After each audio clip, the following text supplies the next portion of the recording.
What's up, y'all? This is JT, the bigger figure, man. And right now, y'all slapping with slap boxing. Tune in. Slap boxing.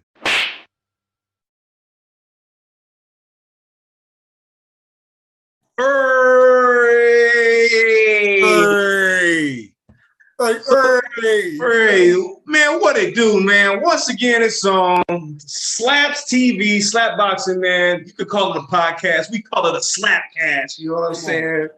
And we back, you know what I'm saying? Man, the summer school sessions is done, you know what I'm saying? And we back at them with another, package of these slaps, you know what I mean? But before we get all into that, how you doing, my brother? Hey, man, I'm good, great one, you know what I'm saying? Hey, I can't complain, man. All is well in the kingdom, you know what I'm saying? Another successful week, man, of doing what we do, man. Shout out to all of those, man, in education land, man, that's going back to school. All the teachers out there, man, nationwide, that's back in the in-services before the kids come back, man. Keep doing what you do because you truly are helping to generate a nation of greatness, man. You feel me? So that's gang stuff, you know what I mean? Yeah. Of greatness, yeah. You feel me? Oh, okay. Yeah, that's dope. Yeah, man. It's been cool, man. Like I say, man, we back at it, man. The 360 crew is back in the place, man. And we like we said a couple minutes ago, we coming off of the slap boxing summer school sessions. You know what I'm saying? We have 4 dope episodes, man. Starting off with the legendary J.O. Felony. You know what I'm saying? What? Man, Southern California representing San Diego, you know what I'm saying? Dago. Southeast Dago. Dago artists, man. Hey, and shout out to the Dago DJs, man, that's playing Dago artists. You know what I mean? We not from San Diego, but you know what I'm saying? We had the privilege of having the boy Mitchie on here, and that's one of the lines that they pushing out there. So we want to show our support, our slap port, you know what I mean? Facts. Man, yeah. Man, shout out to Mitchie Slick though, man. He got love for the Bay. We from the Bay Area, and we know that Mitchie Slick and a lot of artists got love for the Bay. You know what I'm saying? So shout out to Mitchie, shout out to J.O. Felony. And we came back, man, with SLAPPZ 2 for the summer school slap sessions with Smack Water. Come on, Smack Water. You know what I mean? It's only right that the slap boxing have the Smack Water. You understand me? Cake ass. You know what I'm talking about? So straight out of Houston, Texas, we're gonna want to give a special shout out to Smack Water, man, slapping with us. Dope episode. It's up on SLAPPZ, SLAPPZ. Look at my partner's shirt.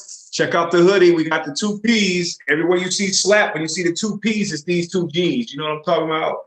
You know what I'm saying? It's and we all over the place, man. But if you tap in on YouTube, SLAPPZ, you'll see some of these episodes we talking about. These slap episodes we talking about. J.O. Felony, slap episode number 1 for the summer school slap sessions. Number 2, Smack Water. Man, then we smack them upside their head again with movie star situations. You know what I'm saying? Omar Gooding, legend, man. Nah. No. Oh man. We smacked them upside their head. Well, we smacked them with us. The classic album. Oh man, I got ahead of myself because that was an exciting interview. But let's rewind just a little bit. Zoom.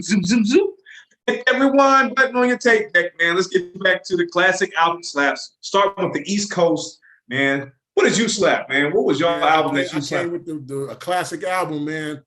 It was the Notorious Big's Ready to Die, man. You know what I'm saying? But the stipulation about this slap battle was you had to play the first 12 songs in order, no skipping. So if song 1 was an interlude or intro, you had to play it. Song 6 was an an interlude, and you had to play it. And it just might have gone against a Biggie classic, and his number 6 could have been an interlude. Right. We had to. It is what it is. 12-round match. Ready to Die. 12-round matches, bro. Shout out to, you feel me, Terrence Bud Crawford, man. You feel me? Oh, man. Yeah. You know what I'm saying? Errol Spence, man, for putting on a good show, man. But Bud, man, you did your thing, bro. You feel me? And now it brings us to. But let me hold on. I gotta tell them who I played, man. I slapped. You played that Ready to Die, and it was hard. You know what I'm saying? Because that's one of my personal favorites. One of my favorite song on that album is Respect. You know what I'm saying? Because that beat. That album is a classic, and it's a great sound out. Sonically, it's amazing. And I put I will put that in my top 10 albums of all time. But I chose to slap Public Enemy's It Takes a Nation of Millions to Hold Us Back. Shout out to Mr. Chuck, you know what I'm saying? Chuck D, Flavor Flav, DJ Lord, Flavor Flav, Terminator X, the S1Ws, James Bomb and the crew, and Professor Griff, man. So we slapped those 2 albums. Check us out, man. Again, this is what we do. We have a variety of things that we slap in, and we're never gonna run out of ideas. So accept no substitutes, accept no imposters, man. We are the originators of this version or this style of online competitive platforms, man. You can check our files. Rest in peace to George Floyd, all the way back to the George Floyd situation. We came out of the COVID situation with this as a way to get away from the madness of what was going on socially and economically, politically at the time. You know what I'm saying? Go all the way back to 2020 and check our files, man. We ain't erased nothing. We will say slap boxing is good for mental health. It is. There we go. You know what I'm saying? So if you're going through something, come on and get slapped, man. We get you right. You know what I'm saying? In the most loving way possible. In the most loving way possible. And then we follow up the classic out. Oh, don't forget, we are going to be touring the nation with that particular theme. So we're going to go to another region. We're going to keep it concealed until that time. But we're going from the East Coast to another region with the classic album Slaps. So tap in with us. Make sure you're looking at our social media pages, checking us out so you can see when it's coming. But Slap episode number 4, we came with Omar Gooding. You know what I'm saying? Legendary actor, come from the legendary Gooding family. You know what I mean? He played the amazing role of Sweet Pea, right? Yeah. You know, Sweet Pea in Baby Boy. You know what I mean? And check him out at AM Radio right now. AM Radio, yeah. Radio, man, that's a good one too. And he had a barbershop on Showtime.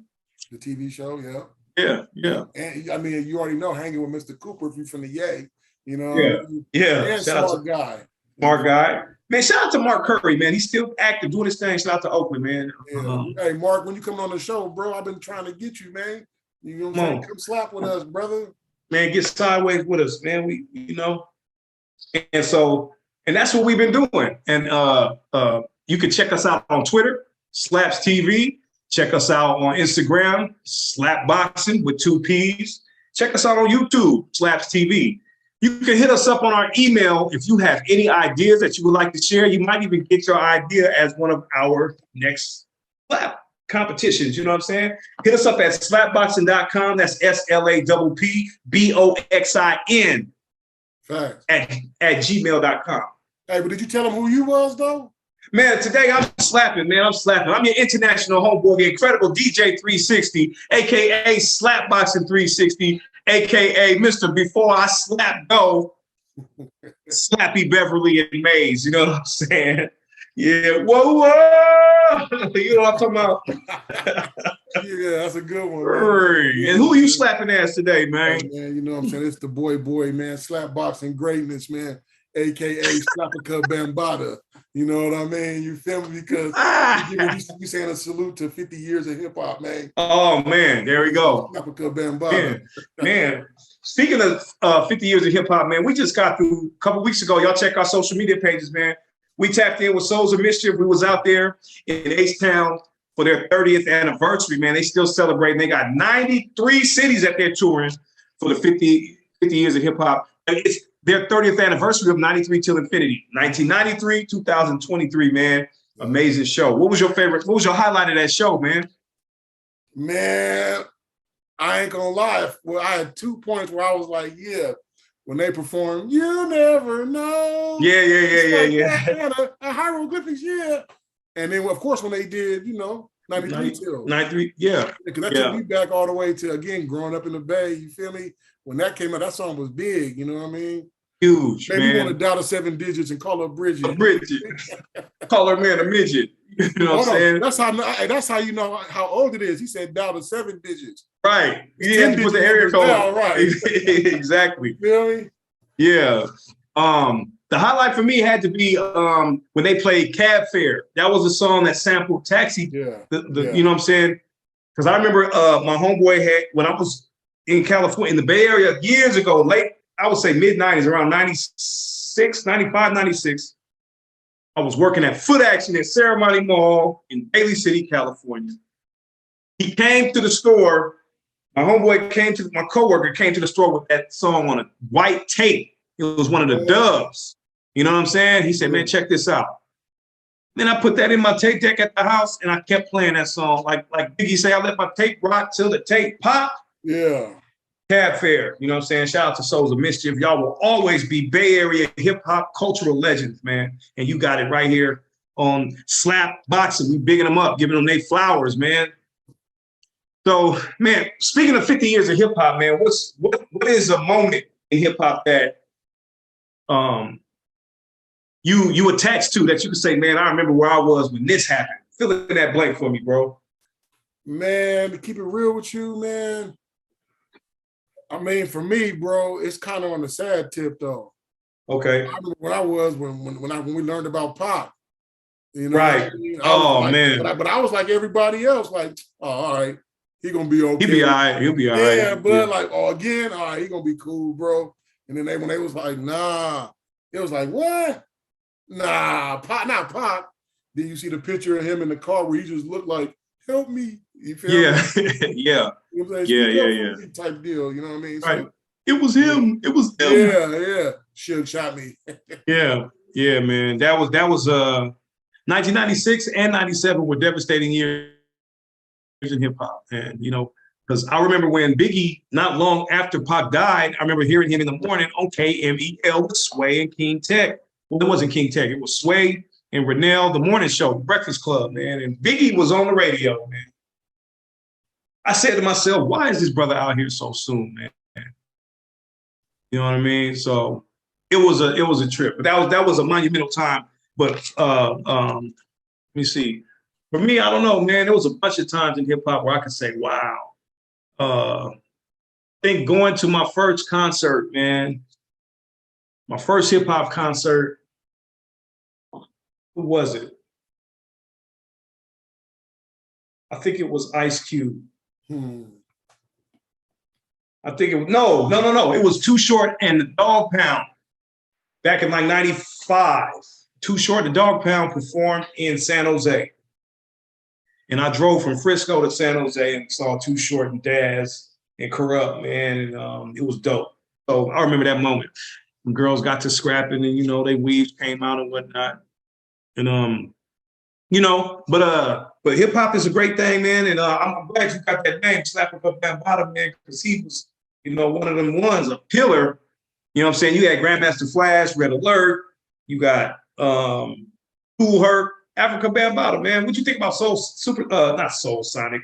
Yeah, Soul Sonic. I'm about to say Super Sonic. Yeah. Talk about Soul Sonic Force and Planet Rock, man. What does that mean to you?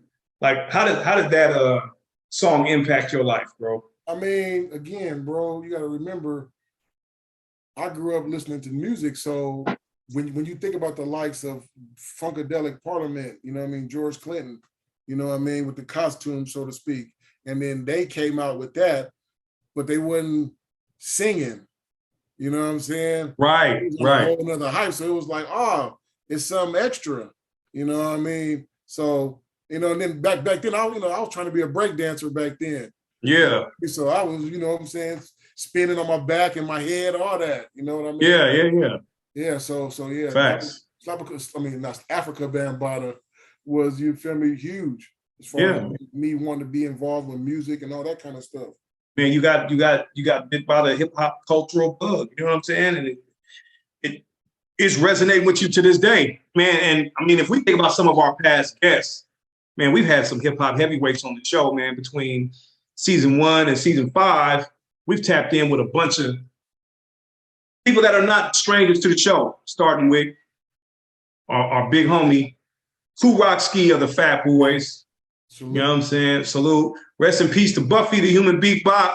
Yeah. Rest in peace to Prince Marky D. Right. You know what I'm saying? And that was a good one. We also had JJ Fad on the show. And Buff, man, he made me want to beatbox.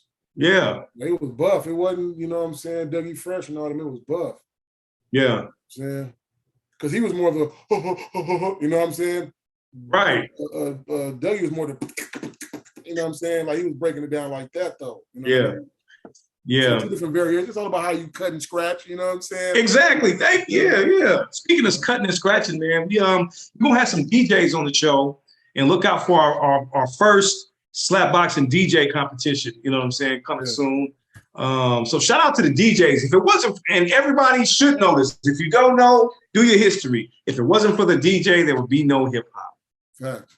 Would be no hip hop. You know what I'm saying? Facts, because of the break.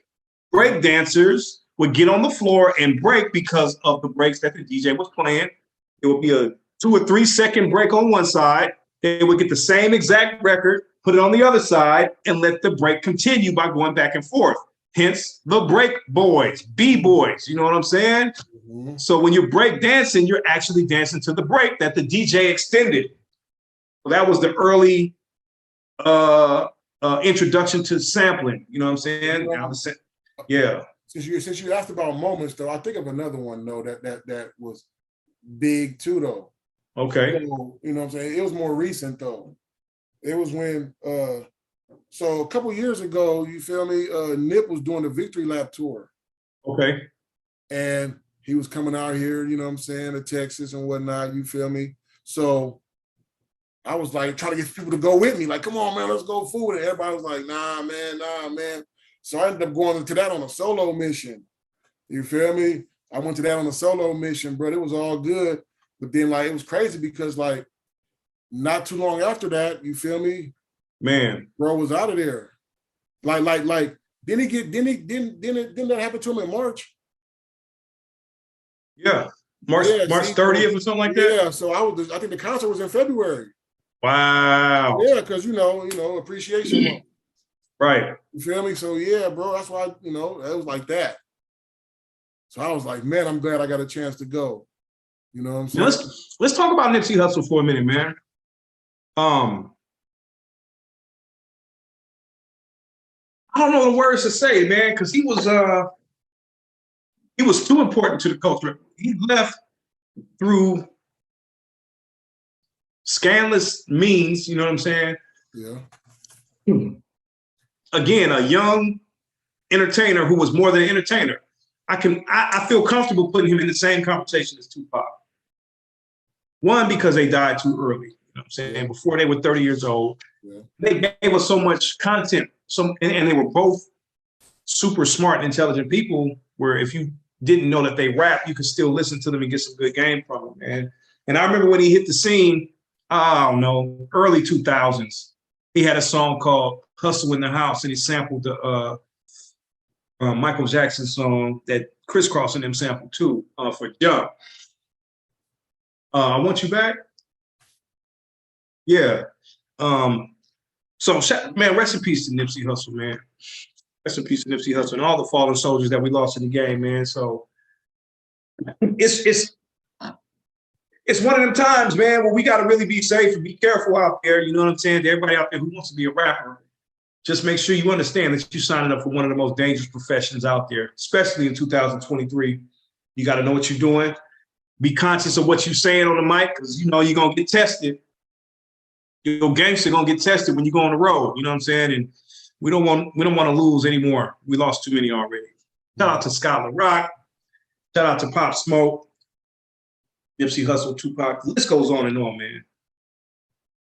No, that's real, man. So again, that's why there's platforms. That's why there's platforms like Slapboxing, man, where you know what I mean. Things are good. You know what I mean? A happy time you come here, get your slap on, man, get your laugh on, get your smile on. You know what I mean? And have some good friendly competition, man. And hopefully you slap harder than your opponent, man. If not, right, you'll figure it out though, man. It takes a couple times before you get it down. Then you'll know how to, you know what I'm saying, slap. How to keep it slapping. You understand? Right. Man, shout out to Jeff the Ref. Rest in peace to Jeff the Ref. But I don't think he understood what it took to slap when he first got on the platform until he had the chance to slap against California, aka Dr. Morrell Green. You know what I'm saying? They slapped Tupac against Biggie, and at the end of the battle, Jeff the Ref was like, I get it now. I get it. You know, it's complicated. You got to come up with your playlist. You got to slap it. You got to slap the right songs at the right time. You know what I mean? You got to select the right 20. At the time, we were doing 20 slaps.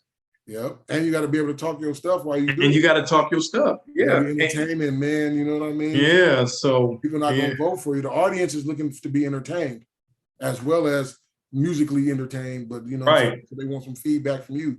Keep it interactive. You know what I mean? Exactly. I also think though that, you know what I mean, a lot of our other guests that have slapped have also had those same sentiments. You know what I mean? Like after they do it, you know what I mean? Right. Man, like for example, we was talking about Mitchie earlier. You know what I mean? After Telly Mac, make sure you go check out that interview, man. I mean that slap battle with Mitchie. You can check out the interviews too, though. But the Mitchie and Telly Mac slap battle, man. You know what I mean? That was a good one. That was a good one. Definitely. Definitely, man. Telly Mac, man, you know, he kept his word, going through some things that he was going through. And I'm not going to put his business out there. If you want to know what I'm talking about, just follow him, check him out. But he kept his word and showed up, you know what I'm saying, in times when he could have said, you know what, I can't do this. I can't do it. He showed up, slapped against Mitchie's stuff. Right. Exactly. And matter of fact, hey, but check out that Mac Pac though, too. Yeah. From Telly Mac. Yeah. Because he really did some Tupac stuff, man. We was like, oh, wow. You feel me? And if you want to know what we talking about, just go tap into our YouTube page and SLAPPZ TV, and you'll see what we talking about. He didn't have to show up, but he did, and put on a good show. Slapped against Mitchie Slick. It was like San Francisco, the Bay Area, against San Diego, Northern California, and Southern California in a great musical battle. Nobody left with any ill intentions, because that's what we do here, man. We controversy free, but we full of slaps. You know what I'm saying? And that's what it's all about, man. That's what it's all about. Man, shout out to Dose 4 and Gambeezy. Oh yeah, they doing it, man. Man, shout out to Willie Hen. You know what I'm saying? Shout out to doing it. Shout out to Mac Mall. Come on. Shout out to Sugar. Shout out to Mac Mall and his opinion. The book. You know what I'm saying? You can check it out on Amazon. Amazon. I think you might be on BarnesandNoble.com as well. You know what I'm saying? Shout out to Black C. You know what I'm saying? Of the RBL posse. Rest in peace to Hitman. Rest in peace to Mr. C. Did I say Black? Yeah, shout out to Black C. Rest in peace to Mr. C. But Black C got a book as well. You know what I'm saying? I read the book. It's a great book. A part of survival. You know what I mean? From the streets to the studio. And shout out to Sugar T. She was on the show a couple seasons ago. Big sister Sugar T. She's doing her thing, dropping new music, getting it in. Can't forget about Karis Rogers. Karis Rogers, man, young entrepreneur, man, young business owner. That's another one in the book. Right. Check out shout out, man, we even had politicians on this thing, man. Shout out to Jamal Burt, Emerald Green, councilman. Jamal Burt, let me make it right. Councilman for the city of McDonough, Georgia. You know what I mean? So we're not just limited to music. We doing it all, man. We even had food slaps. Come on. Talk about the food slaps, man. Y'all ain't checked that out. Talk about the food slaps. Y'all ain't checked that out, man. Y'all missing out, bro. We had Ocean Drive Slim, you know what I mean? Make sure you check him out on Instagram, against Q's Catering. So they each made a macaroni and cheese, and we had a peach cobbler. So we battled macaroni and cheese, we battled peach cobbler. We also battled sodas. So we had Sprite, 7-Up, and Starry. Blind taste test. People didn't know what they was drinking. They had to just tell us which one they thought slapped the hardest. And then we topped it off with the liquor slap. You know what I mean? The liquor slap battle of the cognac. We had Jeezy's cognac against Lil Boosie's cognac. Hey, man, make sure you go check them out, man. You know what I'm saying? You'll enjoy that, man. Food slaps. You know what I mean? And liquor slaps. Some good stuff, though, man. You know what I mean? In my opinion. Oh, man. I'm not even Mac Mall. Right. And, man, so without further ado, you know what I'm saying? We're going to get into it right now. We're going to bring him in. We got a special guest for today. You know what I mean? And he's tapping in right now. And when I say today, it also rhymes with the location where he's from, the Bay. You know what I'm saying? He's been to Africa, lived in Africa. And if you've been following his social media, you can see exactly what he's doing. And we're going to get right back into it. And we're going to bring him in right now. You know what I'm saying? None other than. You feel me? I mean, you can probably read it for yourself and see. Man, Mr. Trapflix himself. JT, the bigger figure, aka JT, the bigger figure, aka Panamera.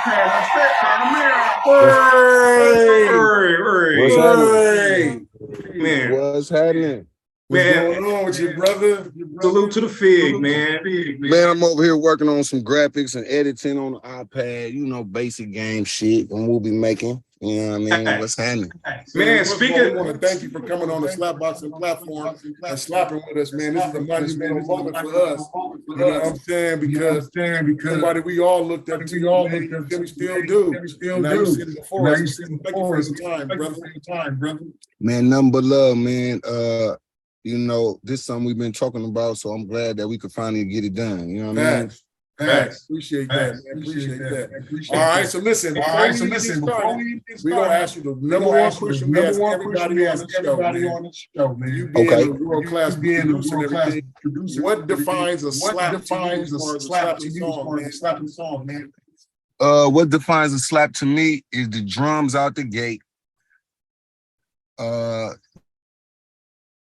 The melody of the beat and the melody that the person do their lyrics to. Like, it ain't just dun dun dun dun dun. Nah.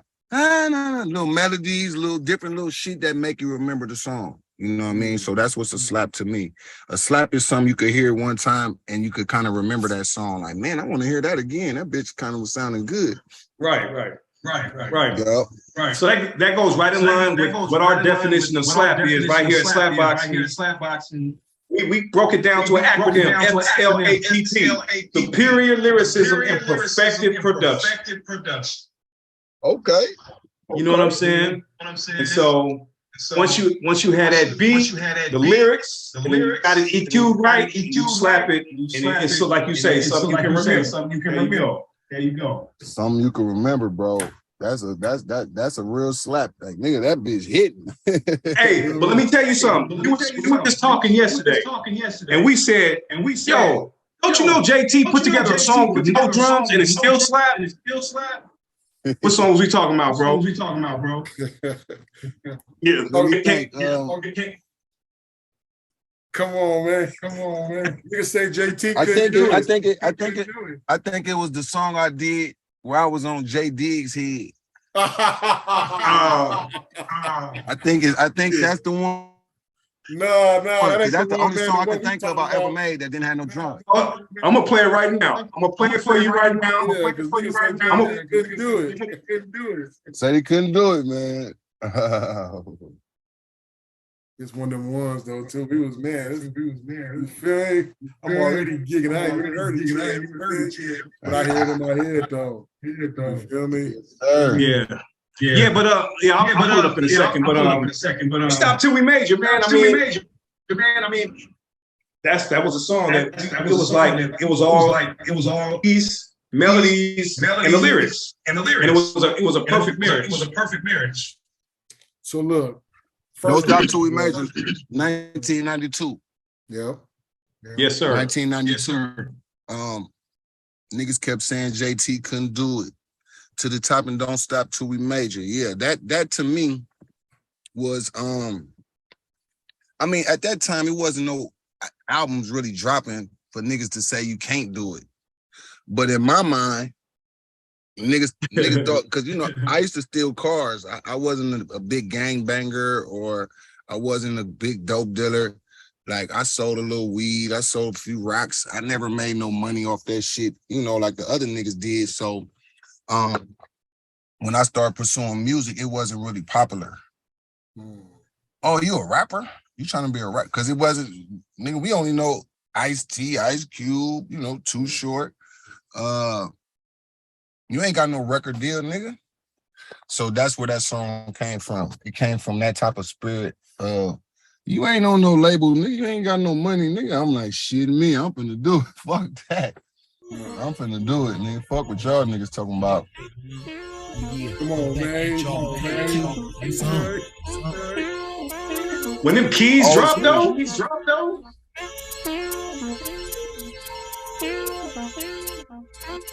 A young nigga flowing, going like a beetle bug, down for a hijack, popping like a ghetto thug, great in the city, yeah, dope, but not. Oh, a little flat tail, better known as Crisco. The game is real, smooth like a dang joint, squatting through the city, through one for through the point, headed back to my home.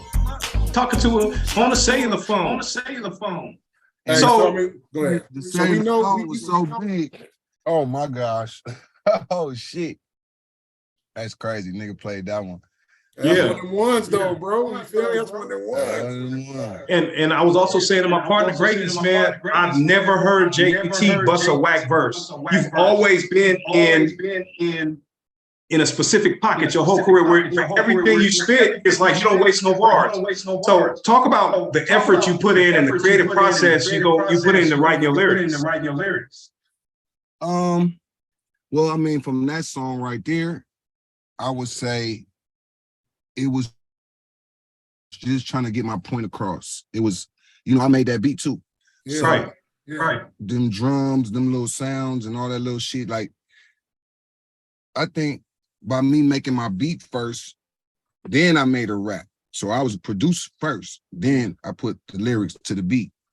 So at that time, writing was pretty common. I mean, it was pretty standard. I ain't gonna say like I had no special nothing. It was just, nigga, say something on this beat. This beat sound good. You better say something. So as time went on, by 2007, 8, I stopped writing. I freestyle. Like I do 4 bars, then do another 4. So Right. I got that concept heavy from Gucci Man and Zaytoven. When me and Gucci Man was doing music, he'd just go in there and make up some shit. I thought it was garbage as hell, but it'd come out pretty cool, right? But because he didn't write it, so I figured, okay, this is just. So I'm in there trying to write the best bars, and Zaytoven was like, bro, Gucci ready to go to the next song, nigga. Out here, they don't really sit down and write. Like they just go in the booth and make something happen. So by 2009, 2010, when I moved to Atlanta, I stopped writing.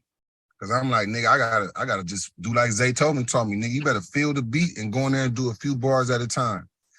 So that's my evolution of songwriting. But back in the days, all the way up to 2007 though, it was about your best bars on pen and paper though. It wasn't about trying to go in there and freestyle, even though Future, Gucci Man, Young Thug, none of them albums y'all heard, they wrote the shit. They freestyled it by just doing 2 bars, 4 bars at a time, find their melody. And I stuck with that all the way to now. Now, if I start doing some music again right now, I definitely want to write me some shit so I can have a bigger impact. And then I'll freestyle everything that I feel I can get away with. But yeah, moving forward, I mean, I can't wait to put another project together. But I said, I ain't in no rush. Shit, Too Short is 56 years old. He finna be 60 in a few years. Right. E40 about 53 somewhere. Snoop Dogg, them niggas 52, 53. They still doing that shit. So I'm like, I ain't in no rush. Right. So let me ask you this then. What is Fig's favorite project?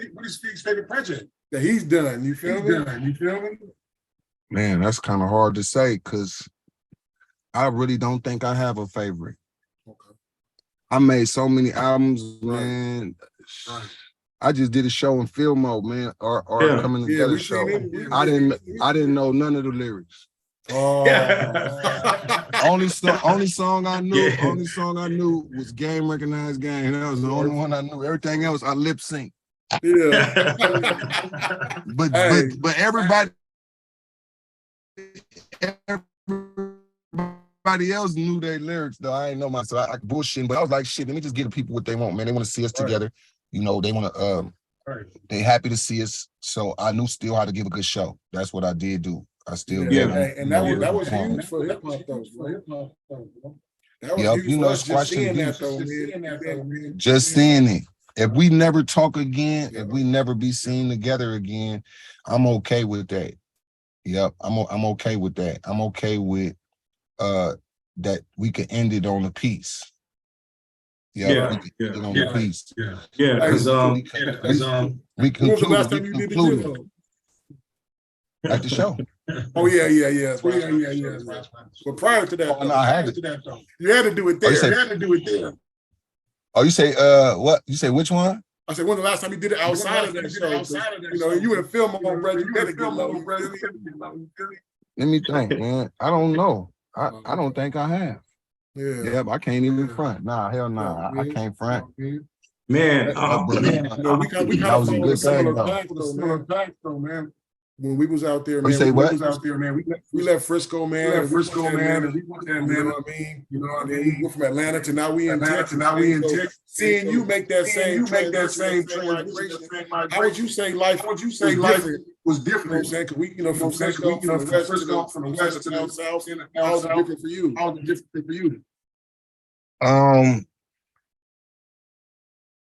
I think living in Atlanta with so much motion happening, it kept me in high spirits to keep going. Yeah, it kept me being home, more stress, more hate, more jealousy. I already been a star there. I already been a nigga. I already been the trendsetter. So me coming back, I could end up being an old nigga who used to be the nigga. Yeah. But when I came here, it's like it took 10 or 15 years off my life. I became a 30-year-old, 25-year-old nigga again. I'm out here with niggas 19 and 20 rapping, nigga. I'm 42, nigga. I'm 43. You feel me? I'm 38 years old doing songs and albums with niggas that's, 15, 16 years younger than me. So that was already a challenge, but my talent spoke for myself. But I knew I can't be JT the Bigga Figga down here. I gotta change my name to start my rap career from scratch. Okay. So 2013, I changed my name. So 10 years ago, I started recording under a new name called Figga. One of my first big projects was me and Gucci Man. And that boosted me. And then right after that, I dropped the movie Independent Game. Then that boosted me more. And then I just did the rest of my albums. I kept using that name. So people started knowing me as that. And then they found out, wait a minute, you JT the Bigga Figga from California. Man, I didn't know that was you. That's when I knew I did the right thing, man. Yep, I did the right thing.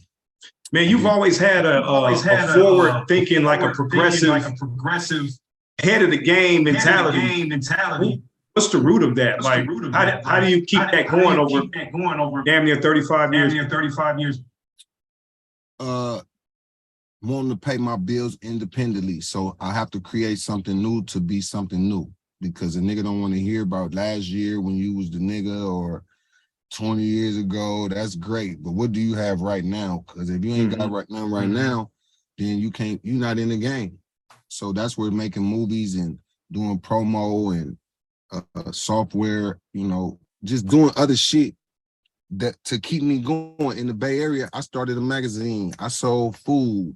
I did other promo shit. That kept my name going. When my rap shit wasn't going in the Bay, my last few years there wasn't for rapping. I made more magazines than Source magazine. Damn, I had 100-some issues of magazines. I go take niggas pictures. I became a dope photographer. Nigga, the last thing I expect, I'll be taking pictures for $1,000 of a nigga to go on my front cover, or he want a 2-page spread for $400, or a nigga want 1 page for $300, $200. Like that became the new money. So I was giving niggas something that helps them. Right. And I also was giving myself something to continue to make money till I find my next play. So that's where I get, being independent. I got that message from Minister Farrakhan, the Honorable Minister Louis Farrakhan. He the one said independent is a gift from God. Like, you got to use your talent. Your ideas is the money. You know what I mean? Your idea is the money. The money, not the money. The money is your idea. And then you manifest your idea by working on your shit. And that's where I got it from. You know what I mean? Heavy right there. Right there. Hey, well, that right now, because Arnez is slapping in with us, Newark, New Jersey. You know what I mean? So Arnez want to get on the wheel of slaps. Newark, New man. Jersey. Shout out to Newark, New Jersey. Shout out to man. Jersey, Y'all keep man. going We out getting there. 4 slaps, man. So Yeah. we gonna slap Arnez 4 times, man, the most loving way possible, man, because he's trying to get possibly our guest slaps, man, that we spin the wheel, and they can get exclusive slapbox and merchandise, man. You know what I mean? Okay. What size you wear, bro? Extra large, baby. Got you, man. You feel me? Add that to the bum life connection. Come on, man. Bum life, man. Let's Bum keep life. it going, man. Yeah. But that All right, also so- brings us to round 1 though, too. No, let's slap him 4 times first. Slap 4 times. All right, let's go. All right, slap hand ready. Backhand ready. 1. Slap hand ready. 2, 3, 4 for Arnez, straight out of Newark, New Jersey. All right, now this brings us to round 1. So today's battle, man. Today's battle is producers that rap. Since you being the icons that you know what I mean, was producing like you said, you made the beat first, and then wrote the rhymes. Man. So we got producers that rap, man. That's our battle today. So we about to flip the coin to see who's slapping first. You know what I mean? Okay. All right. So hold on. Here we go. So we got the coin. We got the 360 on the one side. Greatness on the other side. Don't flip to see who's gonna start. Round number one. The greatness. The homie greatness. You got it. Yeah, I'm finna slap first, man. Come on with it. I'm finna slap first, man. This guy here, man. We all familiar with him, man. He's been known to make a lot of hits. Throughout. You know what I'm saying? But this one he did. A lot for the ladies, though. Drop for real, man. We do this in our sleep, nigga.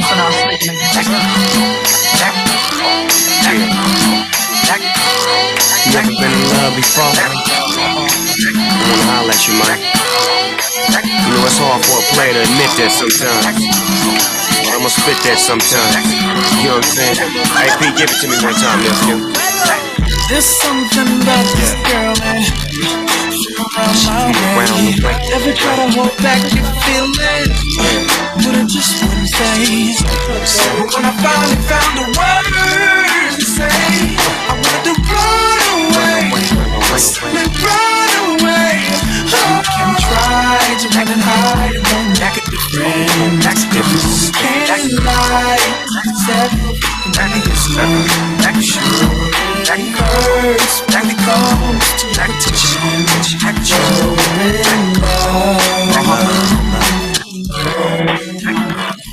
Hey, yes sir, that's her, but it wasn't like that back when I met her. The lavish life off those fun. Before the double R, I had to hitchhike from.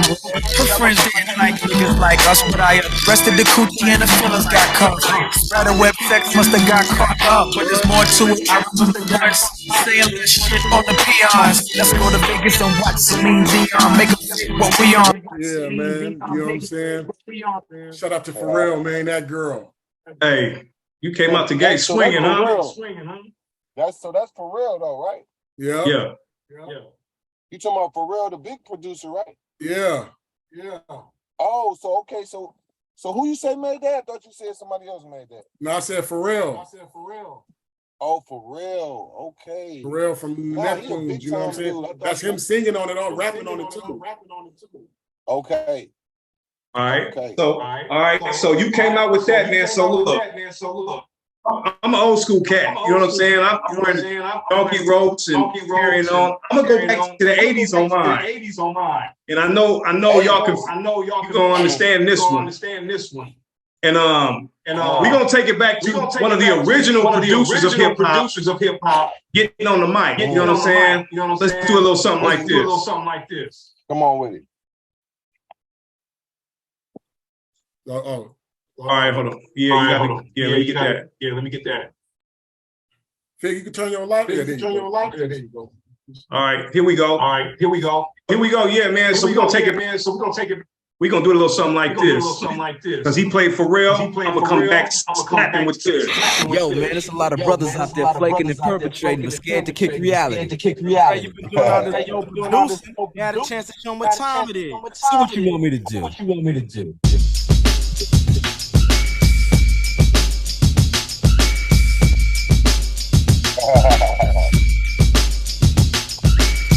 Shout out to Dr. Dre. NWA.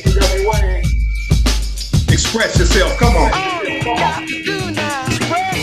I'm expressing with my full capabilities, and now I'm living in correctional facilities. Cause some don't agree with how I do this. I get straight and meditate like a Buddhist. I'm dropping flavor, my behavior is hereditary, but my technique is very necessary. Blame it on Ice Cube, because he said it get funky when you got a subject and a predicate. Add it on a dope beat, and it'll make you think. Some suckers just tickle me pink to my stomach. Cause they don't flow like this one. You know what? I won't hesitate to diss one or two before I'm through, so don't try to sing this. Some drop science, well I'm dropping English, even if yellow makes it a cappella. I still express you, I don't smoke weed or sex. Yeah, that was Dr. Dre on the mic. Shout out to Dr. Dre, man. Yeah. My favorite producer in the whole world.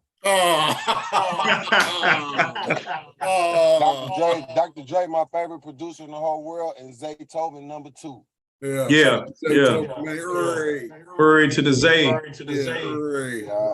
I'm patterning my shit after Dr. Dre and Death Row and Sick Witty. So I was a kid that just emulated them niggas, and that's how I came out to be who I am. Yep. So if you had to choose between Pharrell and Dr. Dre, which one was slapping harder? Not who you like more. Well, I wouldn't. Now, if we saying slapping based upon today, like today, out of them 2 songs, no, just period. To you, I would say for real that song, because Dr. Dre's song, it take me back to the point where that song was a big video. It was out, you know, NWA came out, they was on priority. So that impacted me. That impacted me more. But if listening wise, I would go with Pharrell. But impact, I would go with Dr. Dre. I mean, I'll go with that song. You know what I mean? It got more impact on me personally. Yeah. That don't have no impact on me personally. But if I had to play a song, I would play Pharrell's song if it was in today's time period. Right. Okay, so you got round one based on that. But Dr. Dre, that song hitting harder than Pharrell shit though. Yeah. Because you know, Dr. Dre was the super producer first. He know 808, he know how to stack them, he know how to put a 909, an 808, another 808 with a reverb and compressors, and that's why that shit always was hitting hard like that. That song hit harder though. So okay, so we go. Okay. It come from a rap perspective. You putting 2 different songs in 2 different categories against each other. Yeah. For real shit don't hit like that, but it sounds good with the melody. But Dr. Dre shit, if you talking about slapping, that motherfucker hitting harder with them drums for sure. Hey, so look, let me ask you this thing. How does Fig make a beat then? You feel me? I've been made. My first beats I ever made was on SP 1200, EPS, ADAT tapes. I mean, you know, the ADATs. But in today's time period, MPC, MPC X, a Kaya. That one drum machine and some keyboard sounds, and I'm good. Yeah. Man. I want to ask you, man. You can tell that you're comfortable putting your family in on camera. You know what I'm saying? And I salute you because I got two daughters and a son, and you were on an anti-pimp crusade. And I was listening to every video. My wife was sitting there watching, like, yeah, we need to listen to Fig because he talking about how we can protect our daughters out here. I'm anti-pimp. I don't listen to R. Kelly. I don't listen to nobody who got something against kids, but more specifically the baby girls. You know what I mean? So what fuels that? I mean, I understand what fuels the passion. You're a father, but that what keeps that fire burning to where it's like, you know, we got to feed the mamas and babies. We ain't really talking about pops and uncles, and you know, it seems like the men could get out here and fend for themselves if they have to. But when it comes to the women, man, what fueled that fire for you to protect our ladies and our daughters out here? I'm on the same page with you. I think, first of all, having a good mother, that's number one. Yeah. Knowing me and my mother, we lived in a homeless shelter based on domestic violence. So my heart, I always was like, man, I hate this poor shit. I don't like this poor shit. You know, so as I started to become more popular, get money, do things, I got to give the Honorable Minister Louis Farrakhan the credit for instilling that type of thought in me, because it wasn't my goal to go protect mamas and babies, none of that. It's just that I saw so many mamas hungry, getting evicted. I saw the family struggling and shit. So when I started giving back out here in Atlanta, I was doing it in the Bay. But when I got out here, my campaign went to mamas and babies. So I go buy the pizzas and get the food and different shit like that. And once I started doing it, I saw it was just a need. It needs somebody do need to speak up for them. It don't got to be just your mama, but the other mama on the corner with her kids starving in that house. You see them starving and you ain't got nothing for them, or you know she going through it, or you see, you know how her daughter or kids outside or whatever, and they really going through it. It ain't nothing wrong with helping them. I ain't saying make your family suffer to do it, but God was blessing me with more. Well, I could take care of my mama, my wife, and all my kids, and still got hella left. So I always want to put something back. So I don't think it's like I'm really no different than nobody else. It's just that I got a voice. So when I start putting it on camera and doing it, people start catching the wave of that. You know what I mean? So I think that's what it is, more or less. But it's definitely in my heart.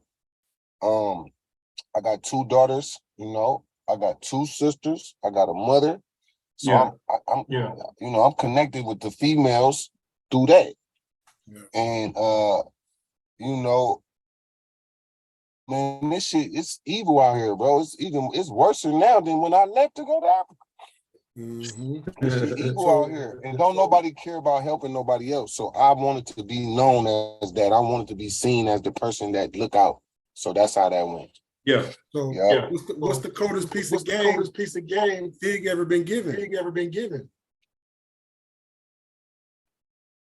Do for self.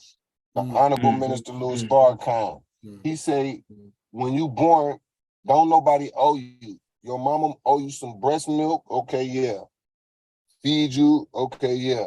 Dad should be there. Blah blah blah. You know, mom, dad. Okay, but after that, nigga, you got to make something happen for yourself. So the biggest thing I learned was the word independent. That's the biggest game I ever got. The biggest game I ever got. Brother, Minister Farrakhan talking to us, street niggas, rappers.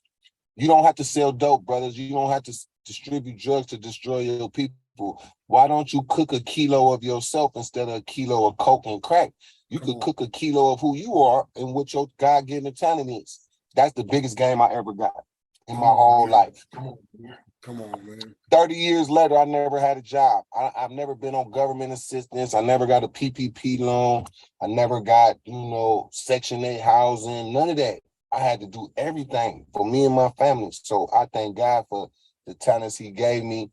And, you know, and I thank the Minister Farrakhan for just never giving up. People be like, I'm tired of hearing them. Nah, keep talking, brother, because we need it. Yeah.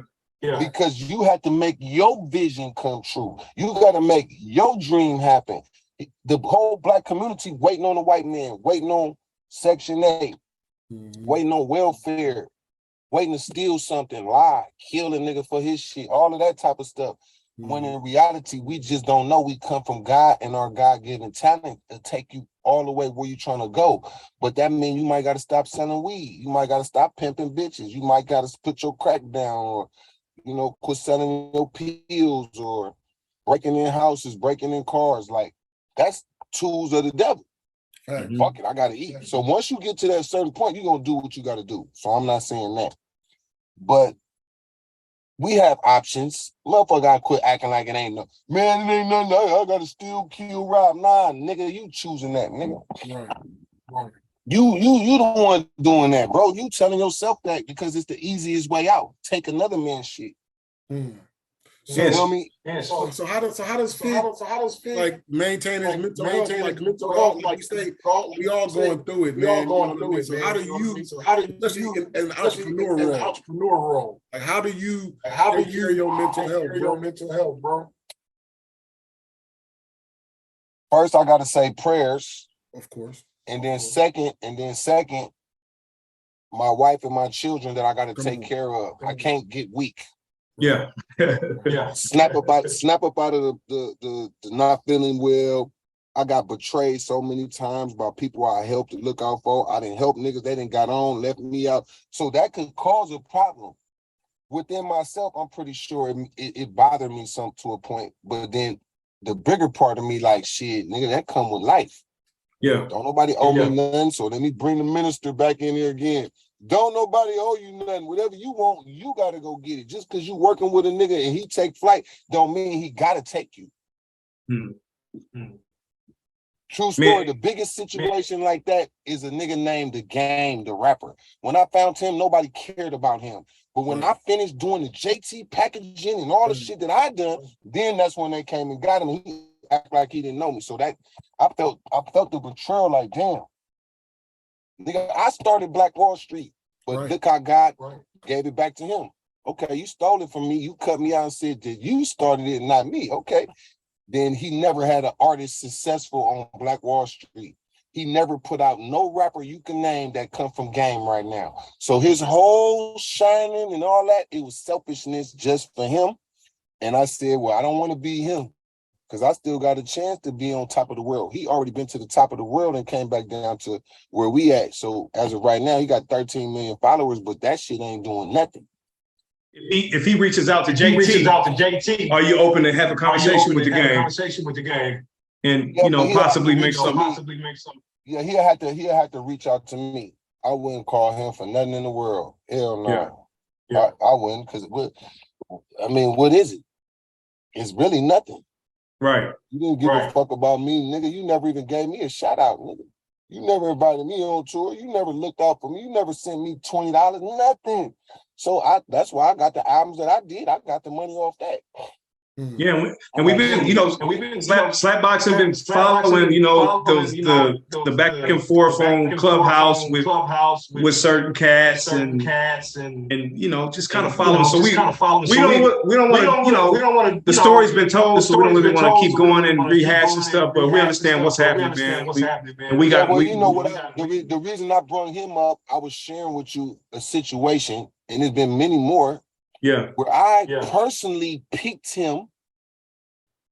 I said you're gonna be the next nigga for the West Coast.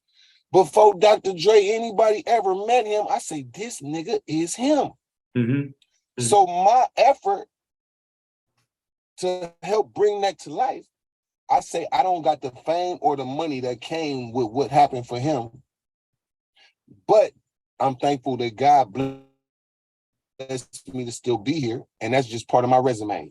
Right. Thanks. So how does JT spot camera come? Huh? How does JT spot? How does JT spot? Looking for talent. You looking for talent. What you look for?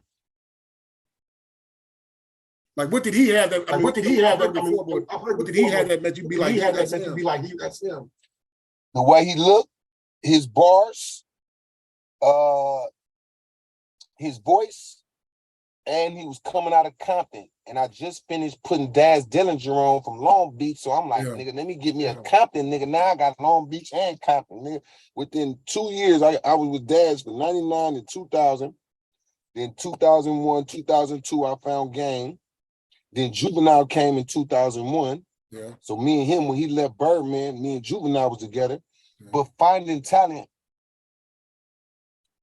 I just think God used me to make sure he become where he supposed to become. That's it. Yeah. And I get my blessing. But everything about him, it was, look, I picked a good one. He ended up with Dr. Dre. He ended up with 50 Cent, JT. So that proves that my talent scouting is great.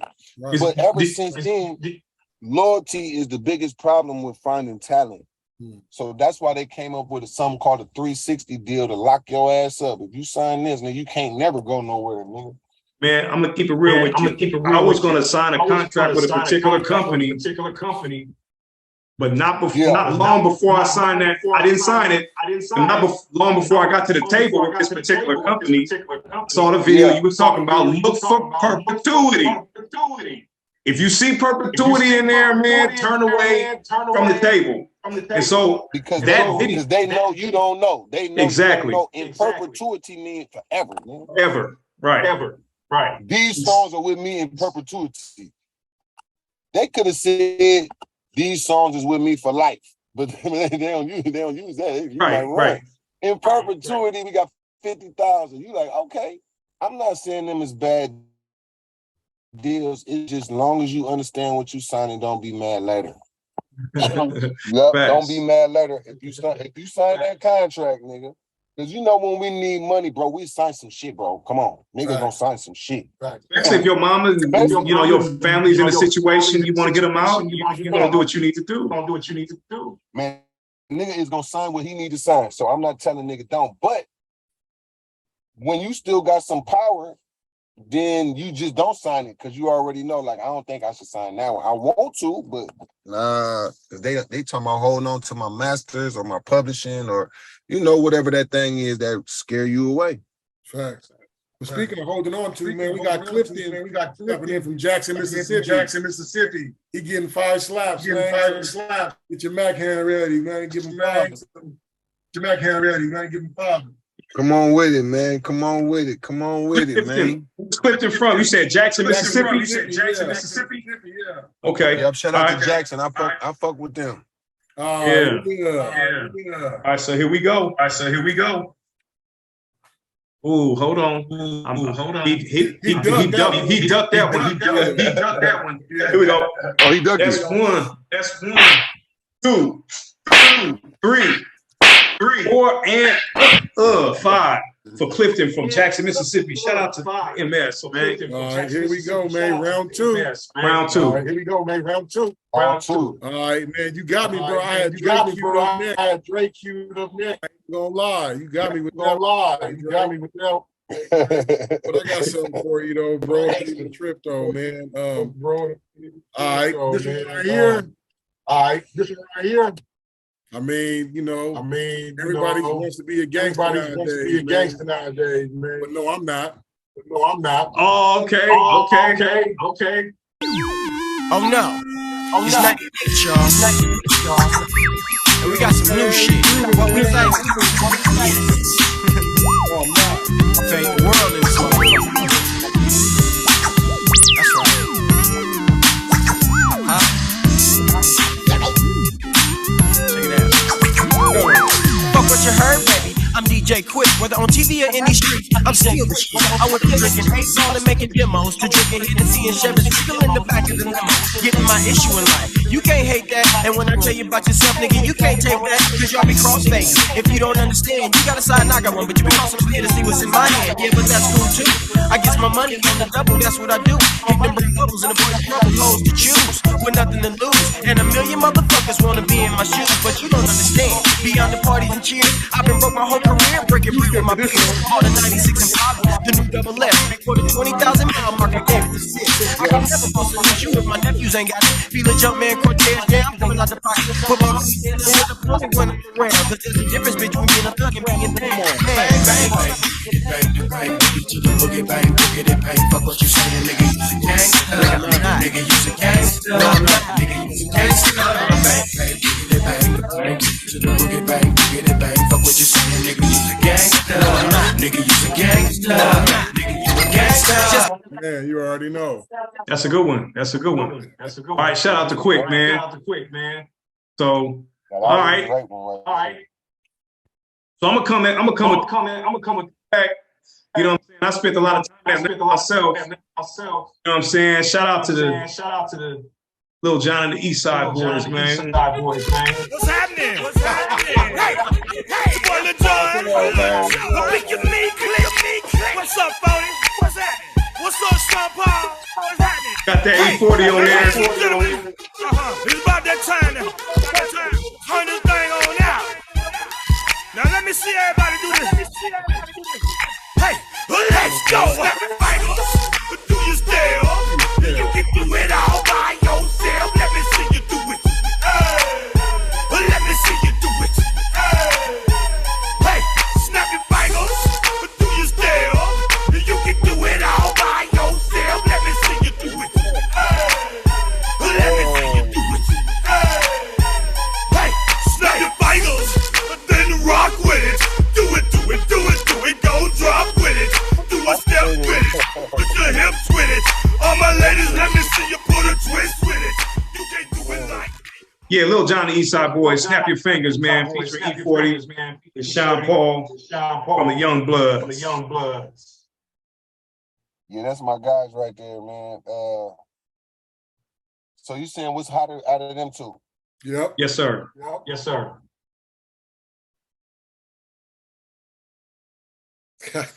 I'm going with Quick. Yeah. I'm going with Quick on that one. Not that I don't love E40. Yeah. But Quick shit is original. E40 rapping over Lil Jon shit that already was hot, you know what I mean? But when Quick dropped that, he had to build it off his actual beat, his lyrics, but if you was trying to rock a club right now, E40 shit gonna hit harder. Facts. Yeah, E40 shit gonna hit harder. Yeah. All right. So that brings us to a segment we got called Slap It or Scrap It, man. And we're not gonna hold you too much longer, man. But this segment is called Slap It or Scrap It, where I'm gonna you've frozen. You've frozen. The camera on. Yeah, because I can't see myself. Hold on. Did I push something? What am I supposed to do? Start Look video. down at the bottom where it might say, There you go. Oh, okay, I got to push that. Damn, I was wondering, like, where the fuck I'm at? All right, go ahead. But yeah, so this segment's called Slap It or Scrap It. So remember, it's kind of like Pump It or Dump It back in the days on 107.7 KSOL. But basically, I'm gonna present you with two options. And whatever you slap is something you're gonna keep. And if you scrap it, get rid of it. So on the table we got JT, the movie star, the movie maker, the movie entity, the movie blueprint. Got music. JT, the producer, the rapper, the talent scout, the all-around entertainer. If you can scrap one of those, the movies or the music, which one would you scrap? Which one would you slap? I scrap music right now. I scrap it because I already did it. I would have loved to be big as Jay-Z and them, but I got a 30-year run paying my bills, nigga. Yeah. So I need to thank God. I need to thank God. And never feel like I didn't make it to the big level, because in the independent, on the underground, po niggas, local niggas all over America, I'm a star. Mm-hmm. But in terms of the masses, I never made it there. But with my movies, I could keep going. I'm famous right now. I'm more famous off my movies right now than all my music put together. Like, if you bundle up all my music and all the people that know me, more people know me from my movies. Everywhere I go, they might don't know one song of mine, but they know, oh, you the nigga from Snow on the Bluff, Independent Game, blah, blah. Yeah. So that shit, I caught the wave before, or I was part of starting the wave of making hella movies. Now that shit is popular all over Tubi. Niggas dropping them back to back. Right. But I could, before anybody in America was doing it, I was the first nigga that was dropping 10, 15 movies. Nobody else done that. So I'll go with movies. Facts. Dope. That's dope. from New York to Atlanta to New Orleans, LA, it was nobody that put out more movies than JT 2013, 2014, nigga. And all my students from Atlanta, Drizzle Dollar, he got 100 and some episodes. All these niggas come from me. So I put my money on movies because that's the future. Nigga want to see your ass right now, and they don't want to watch your video. You know, oh no, I need to watch your video, but niggas watch them hood movies. I don't care if that bitch cheap as fuck. Nigga love them cheap ass movies. A nigga got shot in the beginning of the movie and died. But at the end of the movie, but in a few more scenes later, you see him again at the barbershop. Niggas get killed. Hold on, didn't he die? Welcome to Tubi. Welcome to Tubi, nigga. Nothing personal. But what was that game that you dropped? Dropping like high volume album. Your interviews, you was talking about. You know what I'm saying? You gave Dre that game. You know what I'm saying? Like, you gave Dre that game. You know what I'm saying? High volume compilations, joint venture albums, compilations, all of that shit. Like Mass Project, same thing with Mozzie, same thing with Larry June. Once you got a buzz, nigga, you better keep coming. But when your buzz come down, it's hard to get it back. So that's where that come from. Yeah, that's where that come from. Man, me personally, I have a personal interest in okay, we seen Lil Boom Boom. Shout out to Boom Boom, man. We seen him from birth up until it's been up to see him from wearing diapers now, he's moving around as a bona fide kid, you know what I'm saying? Yes. And then shortly after you went through the situation in Atlanta at your daughter, you know what I mean? Thank God you still hear from that, you know what I mean? But you got your older son. I wanna ask about Jabril, man, because I really want to make sure he's safe and he's not getting caught up in the stuff. You had a couple posts where you were live talking about your son, man. How's Jabril, man? We interested. I hate to report it, but he in jail, but he alive. Yep, he in jail, but he alive. He got, I don't know how much time. I think 6 months, a year, so it ain't nothing really major, but hopefully he can learn that I was calling him, trying to get him before he ever caught his case. Right. Because I was hearing what he was doing. I'm like, man, I don't care if my son hate me now and then. I'd rather go ahead and go to the public and be like, man, fuck this nigga, man. God damn it, y'all see him, nigga. Tell him his daddy looking for him, nigga. He is not supposed to be over there. I don't care if he's 25, 20. Like, nigga, he grown. He can do what he want. Nah, that's my son. Because if he get killed, nigga, I don't want the public to be like, I didn't try to get my son. Right. I smelled death coming. I smelled it. I smelled death on the way. Yep. I smelled death on the way because all his friends was getting killed. So I'm like, shit, he gonna be next. Yep. But now, Brill 28. The son under him, that's the guy I got with me now, Jelani. He 21. He doing software. He do coding every day. He's learning how to edit. I'm teaching him how to film. So, he next up. Yep, so he we next talk up. about software, let's talk about Trapflix. Yes, sir. Trapflix, that's my biggest accomplishment coming back from Africa. Outside of what I did to help them, I was able, even though I lost some money, but I went through a bunch of different guys and companies to try to find one smart team of people that can make my software, and I found them. And now that shit is up and running. My vision came true. So I just did a new movie, Bullies Never Die. I just put it on my own platform. It ain't nowhere else. The only way you can find it on my shit. I'm finishing up episode 2. So I'm finna run up the blueprint again to making the movies, and then I'm gonna start buying movies or licensing them, putting them on my shit too. But the software aspect, I definitely want my son to come on board and to be part of that now. Yep. I need my son to be part of that. Yeah, because he already making video game. I'm like, that's cool. I need you to learn about this goddamn movie streaming shit. Yeah. Have it like this platform right now. This same platform. What's this, StreamYard or something? It's a Zoom. Oh, Zoom. Okay, Zoom, StreamYard. Shit. In a minute, you're gonna be able to do this on Trapflix. Come on. That's That's what we that's the You heard goal, it man. first here. And we would look forward. We looking forward to that. Man, I had a chance to watch Bullies Never Die, man, and I'm gonna just say this because I don't want to give it away. That boy Trigger's a motherfucker, boy. Boy, Man, that and boy. wait till you see part 2 and part 3. He taking over where Curtis Snow left over at. In terms of working with somebody, his bad guy is great. Okay. I had a couple conversations on my social media about going to get Kurt, maybe, what y'all think. You know, it'll be good for the fans. And everybody, half of them said, go get him. We want to see that. The other half said, man, leave that nigga where he at, bro. You know, and Barbara T is good. You doing good by yourself. He talked hella shit about you when you left, nigga. Like, you know, he was the nigga. Now, I come back, I done shot more movies than him since I've been back. I done got Trapflix back popping, and now he calling Trigger. He calling Trigger trying to see how to get in. But he know not to call me. I'm not your enemy, Kurt. I'm just never gonna fuck with you again. We gonna leave all the movies we got. They on Trapflix. If they want to see us together, they can watch what's on, and we gonna leave it at that. And following what you've been posting about that,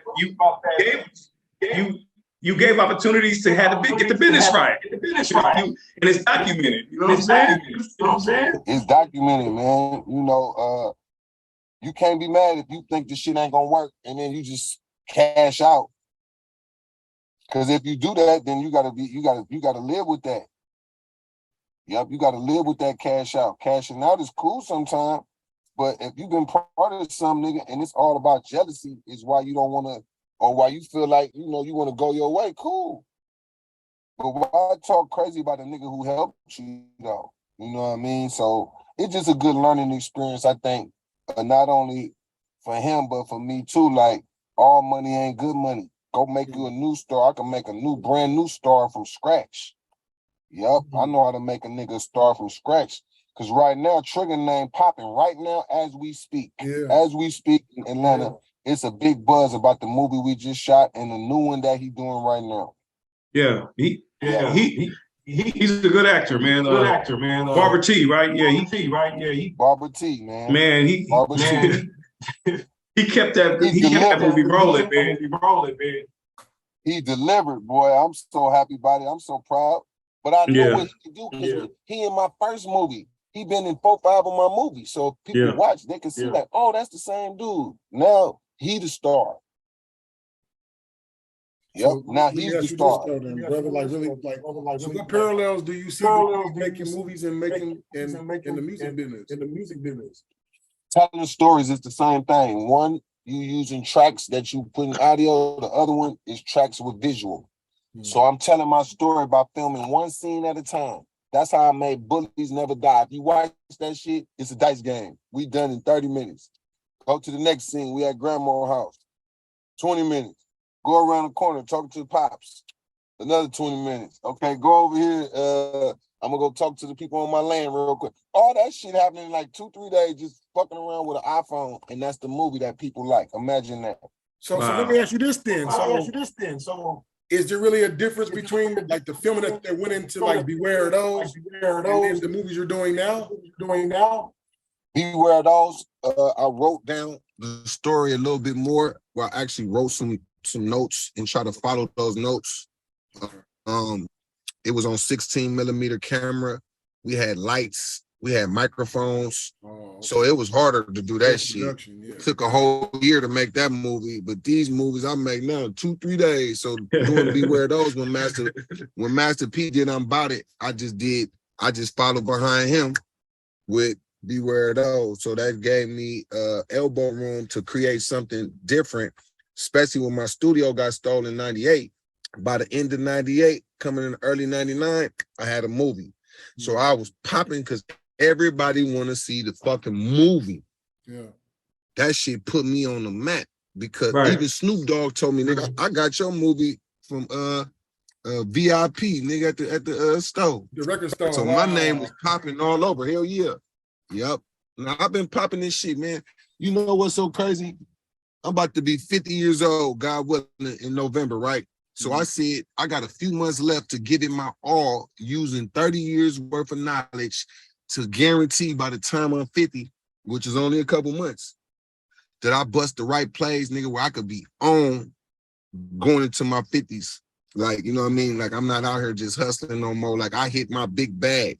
I don't care if I become the biggest star. As long as I hit for the big bag, I'm a star already to my family.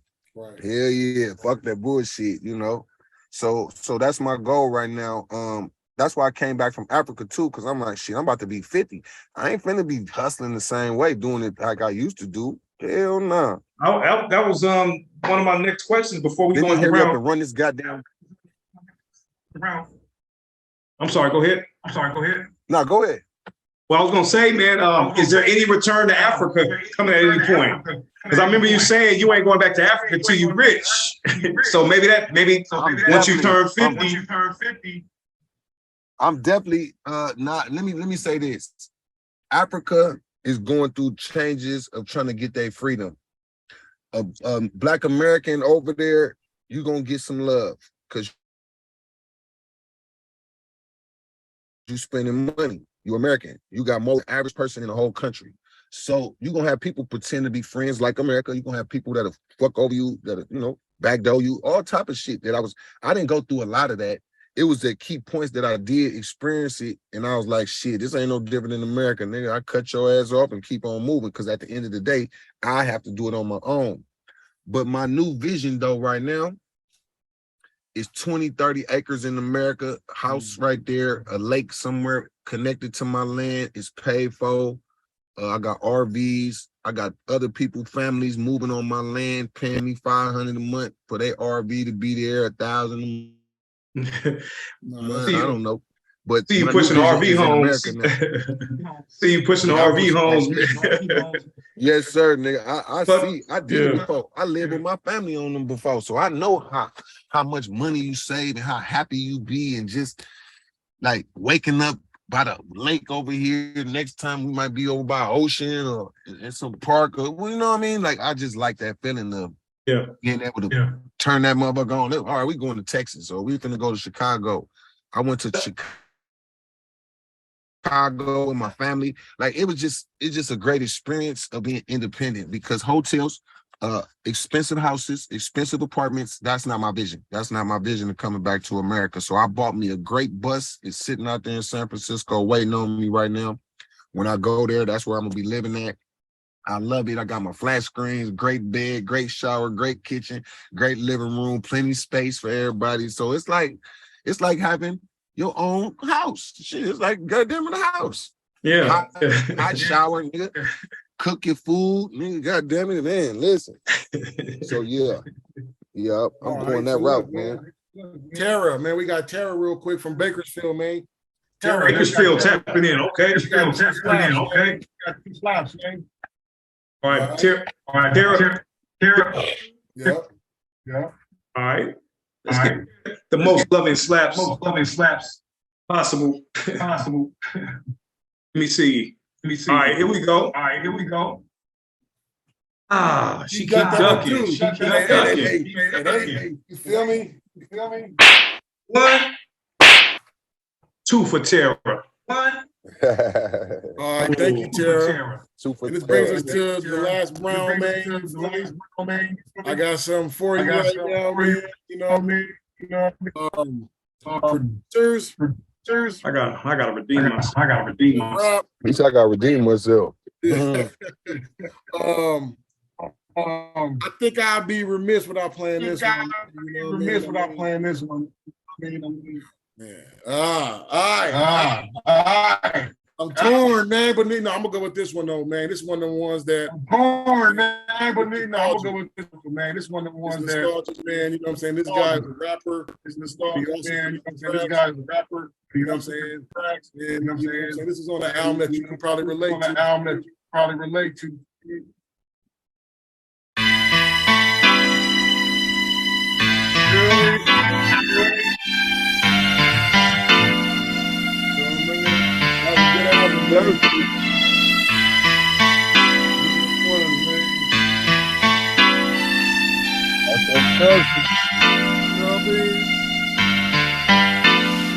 Yeah. Started off selling dope with $20, double my money, made 40, bought a 50 shot from this baller. Cut it down to 10 shots at 2 knots, made 120 on the block, and now I got to go recop a quarter amp so I can bounce up to a whole one. So some made some money back, now I'm folded. A little bill making sales, copping zips now. Getting my money on, slowing up my side of town. Getting petty, now I'm ready to be the fucking man. Trying to serve weight instead of having rocks in my hand. Just yesterday my double ups just bubbled up, having all kind of damn presidents in my pocket bubbled up. Male clientele was what I'm building in my business. Straight up fiends, forget I'm children. That's how I'm living, been living. This is the baby, no if, there's no maybe, so that's why I just go crazy. And baby, the thing that make me think get dressed with this 9 nigga undressed up to a less. I'm just a young thug selling drugs. The city that I'm from, all of these got no luck. The industry that do them picking up the block because last week my nigga was on their side and he got popped. And my niggas trying to go the right route and right there, just my niggas are stressed out. Yeah, man, you already know, man. Shout out to Selsky, man. Shout out to my Lakeview niggas, man. Yeah, man. Shout out to Selsky, man. All right. That one slapped though. That's a classic. That's a Bay Area classic. But I'm gonna hop on a plane from Frisco, man, and go out to this Midwest and land right down in Chirac. You know what I'm saying? And we gonna do.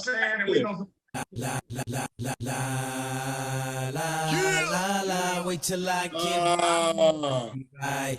I had a dream I could buy my way to heaven. When I awoke, I spent that on a necklace.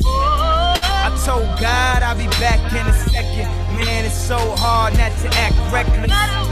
To whom much is given, much is tested. Get arrested, guess until he get the message. I feel the pressure under more scrutiny. And what I do, act more stupidly. Bought more jewelry, more Louis V. My mama couldn't get through to me. The drama, people suing me. I'm on TV talking like it's just you and me. I'm just saying how I feel, man. I ain't one of the Cosby's, I ain't go to Hill, man. I guess the money should have changed them. I guess I should have forgot where I came from.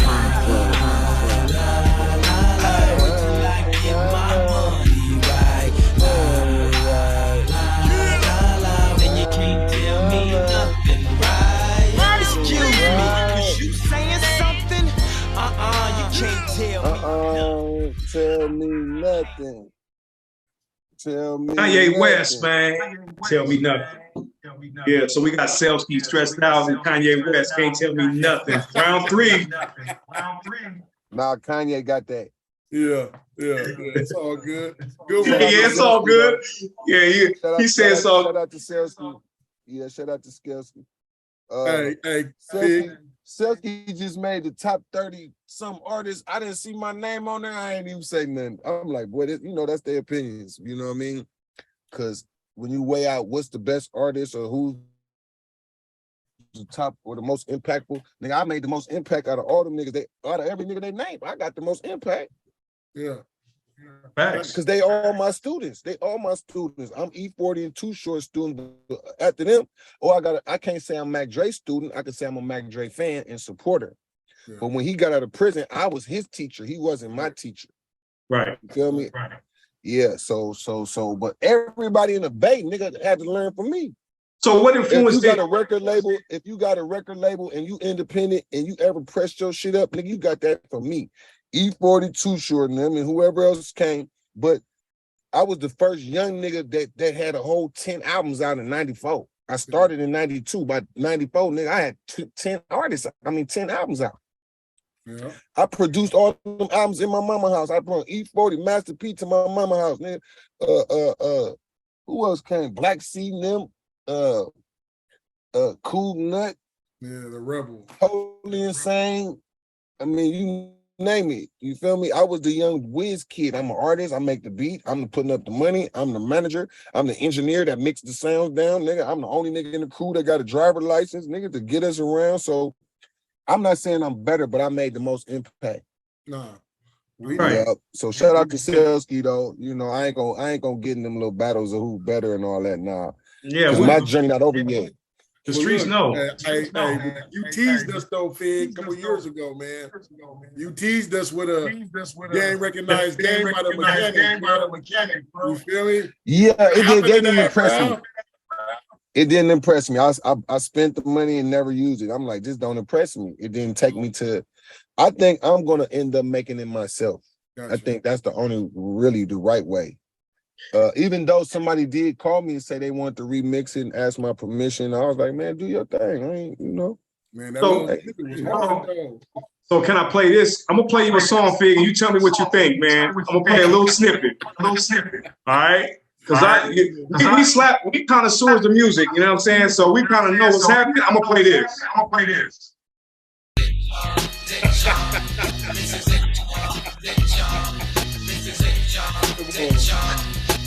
I want you to tell me what you think after I fade it out. Nigga, this that game recognized game beat where I got it from. Hey, we was talking this the other day, man. I told you Dr. Dre my favorite producer. Yeah, I heard this and I had to have it.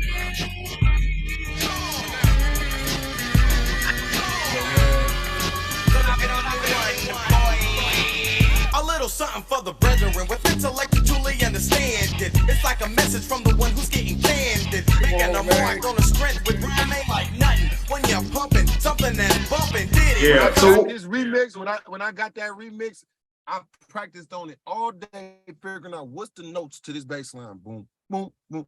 Once I got that, I put my own shit behind it. I was out of here after that. Like, I gotta follow. Mac Mall heard that beat, and I told him I want to call it Game Recognized Game. Then he just started saying Game Recognized Game, and then we just made it. It's so natural. It was all natural.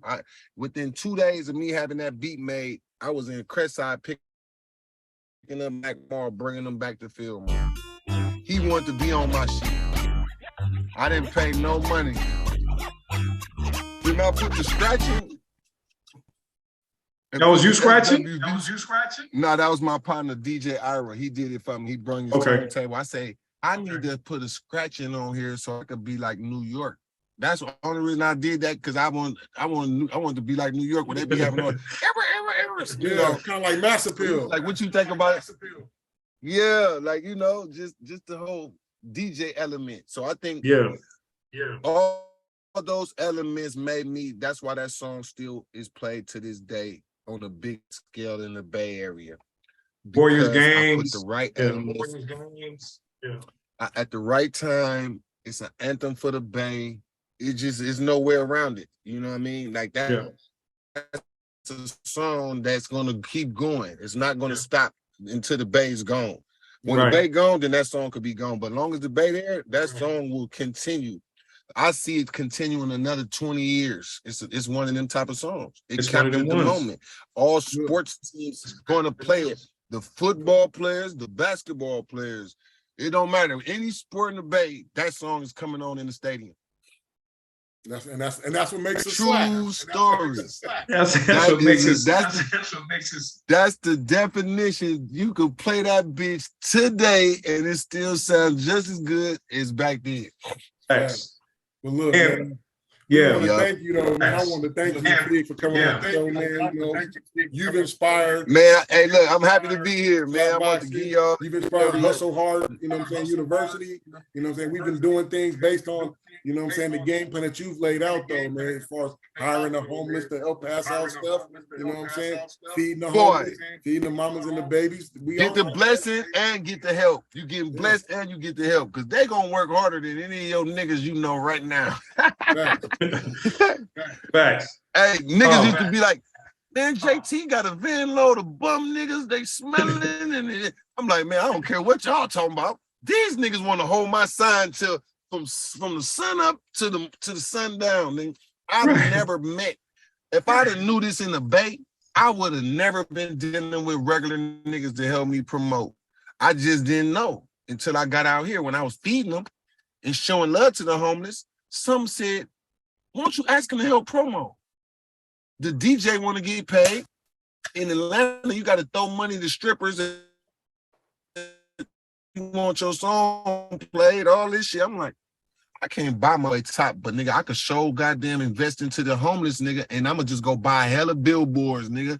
Fuck the radio, fuck TV, fuck everything. Let me buy billboards and pay homeless niggas and watch how these niggas gonna have to respect me down here.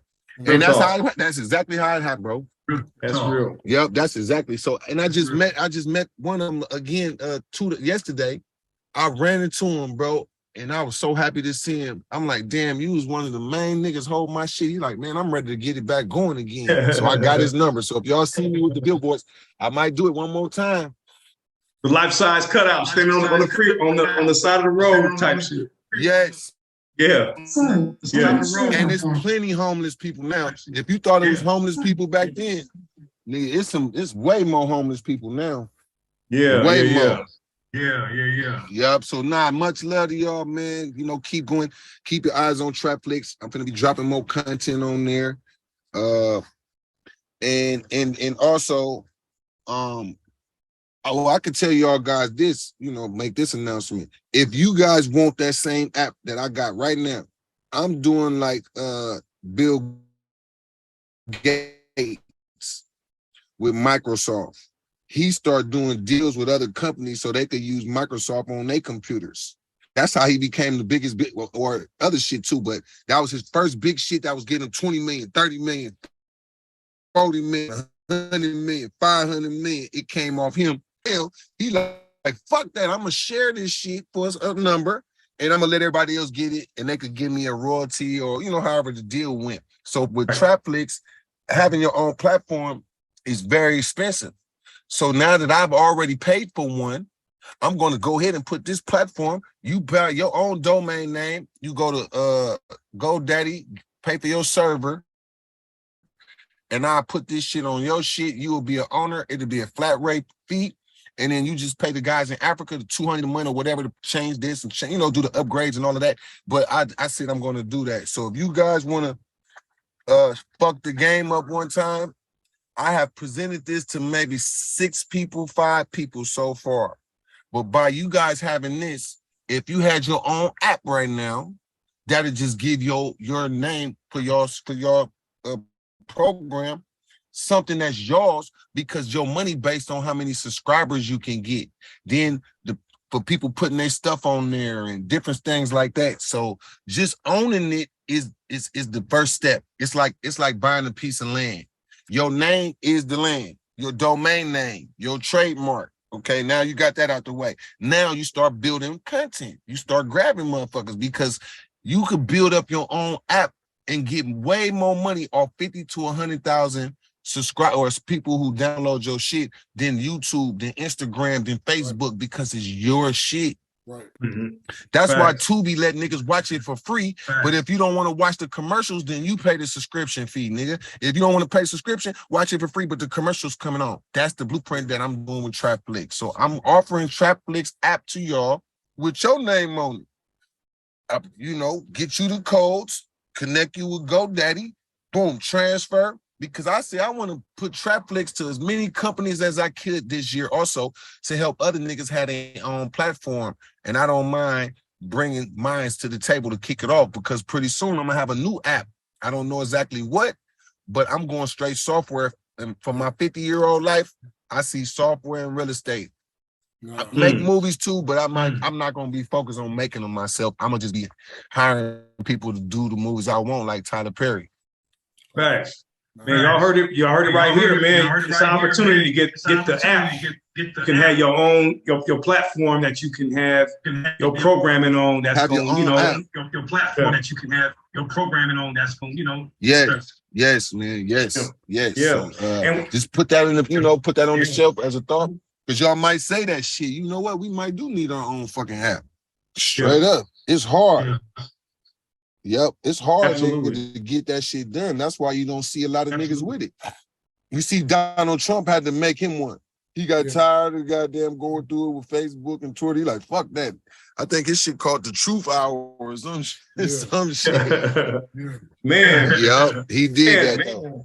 Man, we respect your time, man. And out of respect for your time, we're not gonna hold you.